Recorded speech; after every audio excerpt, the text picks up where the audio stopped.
अफ़सोसनाक ख़बर शामिल कंदासीं। खानपुर वेझो मस्जिद जे पेश इमाम जो लाश हथायो आहे। ॻोठ ज़रखेल वासी मोहम्मद हनीफ़ बिरोही जो कुहाड़ी लॻल लाश मिलियो आहे। इतला मिलण ते पुलिस पहुची लाश अस्पताल मुंतकिल कयो आहे। अफ़सोसनाक ख़बर तव्हांखे ॾियूं पिया। खानपुर वेझो मस्जिद जे पेश इमाम जो लाश हथायो आहे। ॻोठ ज़रखेल वासी मोहम्मद हनीफ़ बिरोही जो कुहाड़ी लॻल लाश मिलियो आहे। इतला ते पुलिस पहुची लाश अस्पताल मुंतकिल कयो आहे। तव्हांखे आगाह कयूं पिया। अफ़सोसनाक ख़बर आहे। खानपुर वेझो मस्जिद जे पेश इमाम जो लाश हथायो आहे। ॻोठ ज़रखेल वासी मोहम्मद हनीफ़ बिरोही जो कुहाड़ी लॻल लाश मिलियो आहे। इतला ते पुलिस पहुची लाश अस्पताल मुंतकिल कयो आहे। तव्हांखे अफ़सोसनाक ख़बर ॾियूं पिया। खानपुर वेझो मस्जिद जे पेश इमाम जो लाश हथायो आहे। ॻोठ ज़रखेल वासी मोहम्मद हनीफ़ बिरोही जो कुहाड़ी लॻल लाश मिलियो आहे। इतला मिलण ते पुलिस पहुची लाश अस्पताल मुंतकिल कयो आहे, जिते पोस्टमार्टम कयो वेंदो। तव्हांखे आगाह कयूं पिया। खानपुर वेझो मस्जिद जे पेश इमाम जो लाश हथायो आहे।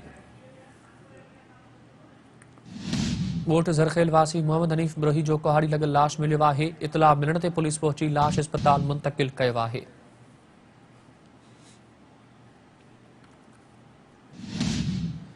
तव्हांखे अफ़सोसनाक ख़बर ॾियूं पिया। खानपुर वेझो मस्जिद जे पेश इमाम जो लाश हथायो आहे। ॻोठ ज़रखेल वासी मोहम्मद हनीफ़ बिरोही जो कुहाड़ी लॻल लाश मिलियो आहे।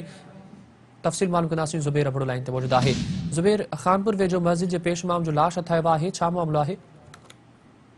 जी बिल्कुल मैकडोनाल्ड खानपुर वेझो रहीमाबाद में मस्जिद जो पेश इमाम ॻोठ ज़रखेल वासी मोहम्मद हनीफ़ बिरोही जो कुहाड़ी ऐं कशफ लॻल कतल थी वियल मोहम्मद हनीफ़ बिरोही रहीमाबाद में हिकु मस्जिद जो पेश इमाम हो। खानपुर तालकी जो ज़रखेल वासी हिन खे कंहिं कतल कयो आहे, फ़िलहाल का ख़बर न आहे।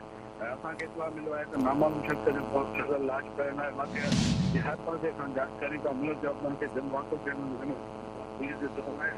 जिन दफ़ातरनि ऐं पदर ते सरगत ऐं कुटनि पारां लाश रखी रहीमाबाद खे ब्लाक करे धरणो हणी वेही रहिया आहिनि। पुलिस इलाक़े शक्ति नारेबाज़ी करे रहिया आहिनि। पुलिस खे ॾिनो पर पुलिस इब्तिदाई तौर ते सुस्ती जो मुज़ाहिरो करे रही आहे। असांजो नौजवान हाफ़िज़ुल क़ुरान आहे जेको मस्जिद में पढ़ाईंदो, जंहिंखे बेदर्दीअ सां क़तल कयो आहे। जी